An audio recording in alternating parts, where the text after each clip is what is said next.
Hey, what's up, you guys? We're back in the studio. Today we're doing a photo session with Ariana, and we're actually going to be doing a 4-light setup. We're using 2 Godox 400 3s and 2 Godox 300s. Now, I don't generally do a 4-light setups, but I have decided that I want to try a certain lighting style that I've seen a few photographers use, and one very vocal photographer who believes that's really the only way you can take photos. And I don't have a lot of experience with 4-light setups. Generally, I stick to 2, 3. My favorite is 1 personally, just because I can always get the effects that I want. But I really, really want to try this style to prove to myself that I can absolutely do this. And so I tried to reach out to a couple of photographers. Photographers are kind of secretive people. So I'm going to show you how I set this up and how I get the look from the thumbnail.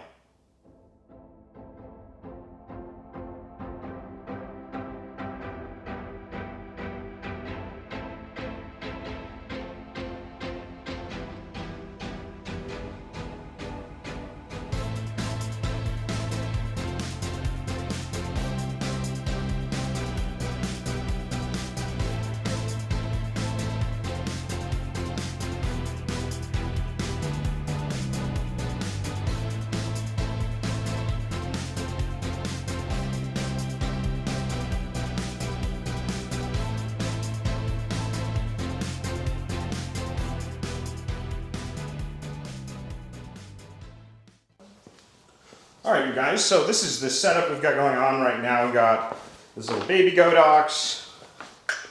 We've got the bigger Godox. These are both the 300 Pros. And then back here, the DP400 3s, we've got up on strip boxes. And I do have the modeling lights on currently because we're gonna have Ariana standing here while I set the lights where they need to go. We have grids in every one of them, so it'll give us a more focused light. I'm currently recording on an R5C, which I never thought I would do. It's kind of more wobbly than I expected. Okay, so as you can see, we got them right where I want them to be at. Those are at 164 power, which is the lowest power that the Godox lights will go. These particular Godox lights will go to. This is 132nd, which I think is a stop higher as our fill light. And I think that based on the way the modeling light is reflecting off Ariana, I think that we're going to get exactly what we want. Now, generally speaking, one photographer in particular likes to tell me that I need to use a light meter, but with modern digital cameras, I don't. I'm not paying for film. I can see the results instantly. So let's take a couple test shots and see how this looks. So, based on some feedback I've gotten on some comments, we're going to put this at 100 ISO, 1/60th of a second, and we'll probably be shooting, we're going to start at f/5.6. Actually, we'll do f/4.5. I think that'll be pretty close to what we need to get. All right, Ariana, if you want to step back into the arena. Okay, this is full body, just a quick light test. Oh, that's a lovely sound. So we are going to have to make a little bit of an adjustment. We're going to have to raise that one. Actually, no. I'll just bring the f-stop down a bit. Just 3.2.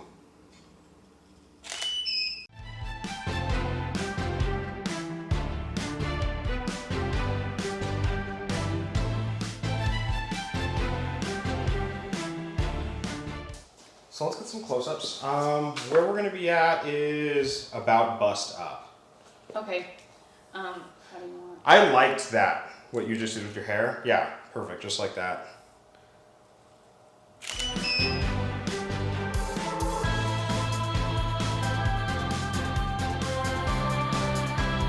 All right, Ari, I'm gonna have you stand like this and just kind of lean back. Very soft on your face.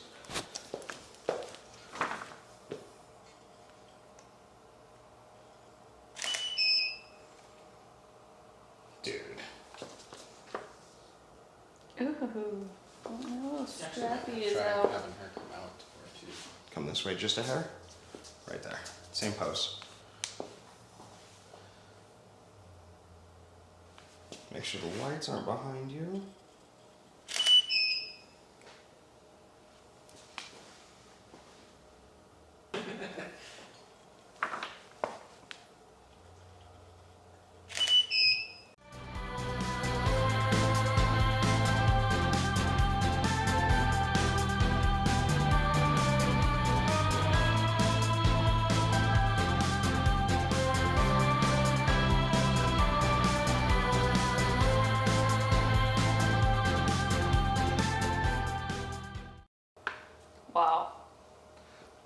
High fashion, right? High fashion. Okay, so we're gonna do a couple of full bodies. I'm gonna make sure the lights are out of the way. Okay, that's perfect actually.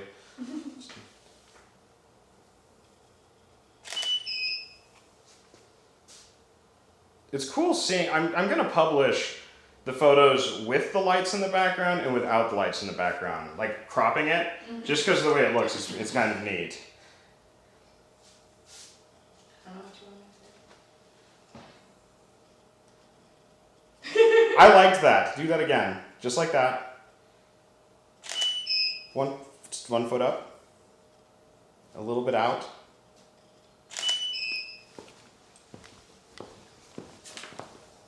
And that's where we see the limitations of lighting setup. Fashion. Fashion. It's called fashion. So this setup is actually really fantastic for, so far what I'm seeing is for about waist up. I think that if we were gonna do full body, we'd have to throw a strip box on this light, which I don't think we have an extra strip box, but that's okay. We can just shoot waist up. It's like headshots. Yeah, basically. I haven't needed headshots for a while.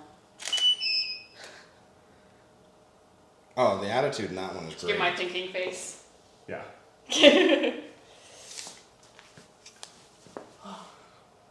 My mascara is clumpy. That's okay. It's nothing magical computers can't fix. I know, but it's heavy on my eyelashes. I got hair on my eyeball. Oh. So let's just do our normal poses. Okay. Well, let's have fun with it. Especially because what you normally do with your hair when we're taking photos this close is going to look really good with that lighting.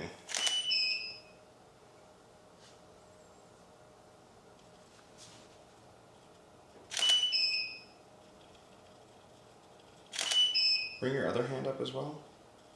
Right there. Oh yeah, Ari.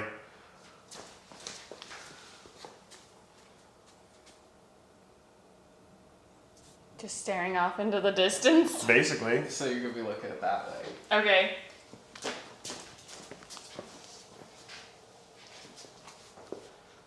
Bring your hands up very gently. Separate them. Like that.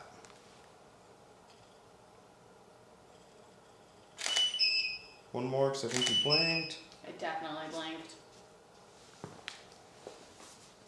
So from the photos you've seen so far, we were able to nail that high fashion glamour look. While it is exciting to be able to do that look, it's kind of a boring look. At least in my taste of photography, I think it's boring. I'm really limited on how much I can move. If you guys come take a look at the back of my camera, you can see it makes the adventure of photography, like she's very limited in the amount of space she has in order to pose or try different things. If I wanted her to put her hand out, it would be, you know, right in front of that grid or right in front of that grid. I'm limited by that light right there and that light right there. And I could do a wider angle lens very easily, like an 18mm, and we get a little bit more range out of that, but then the images will start to look a little distorted and a little bit flat, and 50 is really the minimum I want to use when it comes to like glamour photography like this or this high fashion look. So like I was saying, the lighting system, like, yeah, it's there, you get great photos, but I mean, personally, I find it a little bit boring, and my model had some things to say about it too. As a model, I was super bored. I didn't have a lot that I could actually do in such a limited space. So while this lighting setup does have a place in very particular circumstances, it's definitely not going to be something I'll probably ever do again. It's kind of boring, and everyone knows that magazine publications are a waste of time. So as you can see, Ariana has changed outfits, and I changed the way I had this lighting setup done. If you remember from that first set of photos, we tried to do a full body photo, and her legs were a little bit dark. It's because we're using these grid modifiers. It focuses the light in a very particular way, and I always forget that because I don't use grids because they're kind of restricting. Really, you don't want to use grids unless you're using like 3 or 4 lights or more than that even. one or two light setup, you want your light a little bit more scattered. So what we ended up doing with this AD300 is we turned it up to 1/16, so a full stop brighter, and moved it back about 2 feet. And that should give us the difference that we need in order to get a full body photo. So Ariana, you're right in the perfect spot. I'm gonna have to put an X there, that way we can just line it up. And let's see what we can get. I know that this is really boring, but let's see what we can do. We are gonna do a test shot real quick. So that's the test shot, and the legs are brighter. I'm actually gonna end up lowering this light just a hair. Probably right there. Again, that grid is getting right in the way. I'm not a huge fan of using grids. Let's see how this looks. A nice thumbs up lighting test, and now your legs are lit up evenly. Yeah. So that looks absolutely perfect. We are gonna do full body Ariana if you wanna do some really just basic poses that we do normally. Framing your face, hair, stuff like that. Actually, I always liked that one. I'm gonna have you hold that pose after I take this full body photo, because I'm gonna come up and get a headshot as well. And the tooling lit up exactly how I was hoping it would. We're getting a really nice reflection in your eyes. We've got the shadows that we wanted to add a perfect amount of contrast. It looks absolutely amazing. But the problem is we don't have a lot of options with this. So we're gonna try and get a couple shots in, a couple more photos in, and then we're gonna bring the chair and try to change things up a little bit because I'm already bored with this style. And I know that you're bored. Oh, I really like that look. Can you go a little further on your tippy toe? Let's do side profile. Let's do a hair shot, a hair flip. I don't know what it's gonna look like, so I'm gonna have to have me move over a little bit. Oh man, that light is gonna be right in the dang way. Okay, I'm just gonna have to shoot from way back here. I need a 24/70. 3, 2, 1. One more time. It was cool, I didn't take it the spot I wanted to. 3, 2, 1. That's better.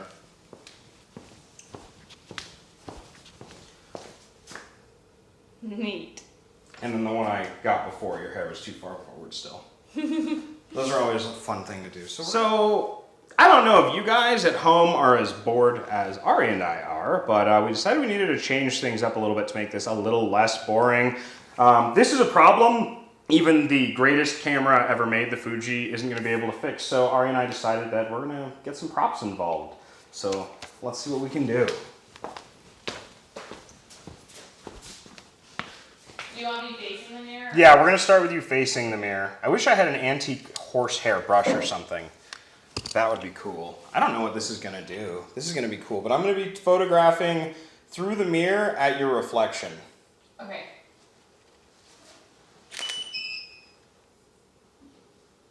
Oh, ooh. That did make things a little more exciting. Make sure neither Nick or I are in the reflection. Nick, you're in the reflection. Actually, you might get whited out.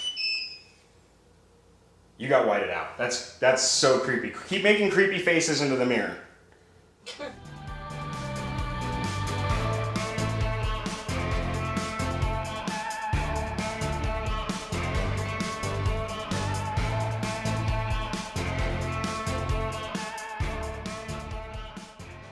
So, in conclusion, this 4-light setup is great for editorial, high fashion work. It's really limited on what you can do, specifically in a studio of this size.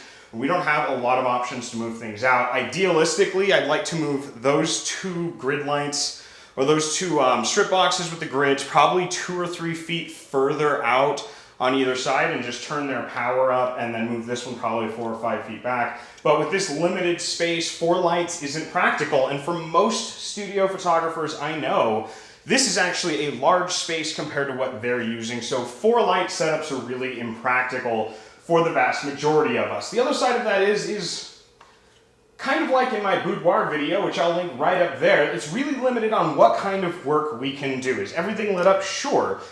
But there's no shadows to play with. There's no drama created by the heavy contrast. Everything's pretty decently well lit up. So yes, this is something that I am capable of doing. Yes, this is a lighting setup that's great for editorial, high fashion, and magazine work, but I don't really do editorial. High fashion really isn't my thing, and magazine publications are a huge waste of time and energy. So you probably won't see this setup again. I know a couple of photographers in particular who use this setup, and they sell workshops based on this setup or something relatively close to this setup. So there you guys have it. You don't have to pay for a workshop. This is an easy way to do a 4-light setup to get those high fashion glam looks. I'll catch you all on the flip side. Bye.